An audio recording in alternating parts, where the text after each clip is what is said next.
Hinikayat naman ni House Speaker Bogie D ang lahat ng barangay sa bansa na pangunahan ang issue sa paglaban sa illiteracy sa bansa o yung kawalan ng sapat na kakayahang magbasa o magsulata.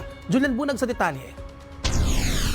Sa temang Zero Illiteracy, One Barangay at a Time, hinihikayat ng lider ng Kamara na si House Speaker Bogie D ang bawat barangay sa bansa na pangunahan ng laban kontra sa kawalan ng kakayahang magbasa at magsulat. Bukod anya sa malalim na dalang mensahe ng programa, isa itong kampanya para magbigay ng oportunidad, kabuhayan at dignidad para sa susunod na henerasyon ng bansa.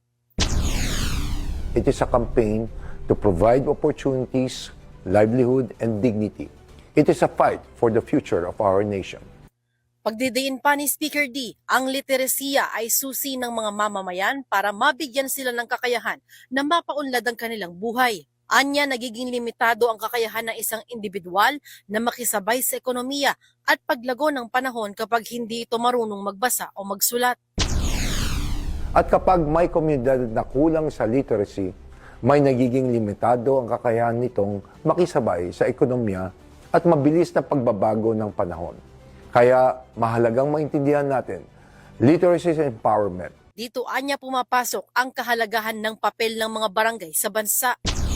Dahil ang mga barangay ang pinakamalapit sa tao, kayo po ang unang nakakakita kung sinong bata ang hindi nakakapasok sa paaralan, kung sinong kabataan ang kailangan ng gabayan, at kung aling pamilya ang nangangailangan ng tulong upang mabigyan ng pagkakataong matuto at umasenso. Ang anti-literacy campaign na ito ay sumasalamin sa tema ng Bagong Pilipinas na isinusulong ni Pangulong Ferdinand R. Marcos Jr. na kung saan ang bawat Pilipino ay binibigyang pagkakataon para matuto, umunlad at makatulong sa paglago ng bansa.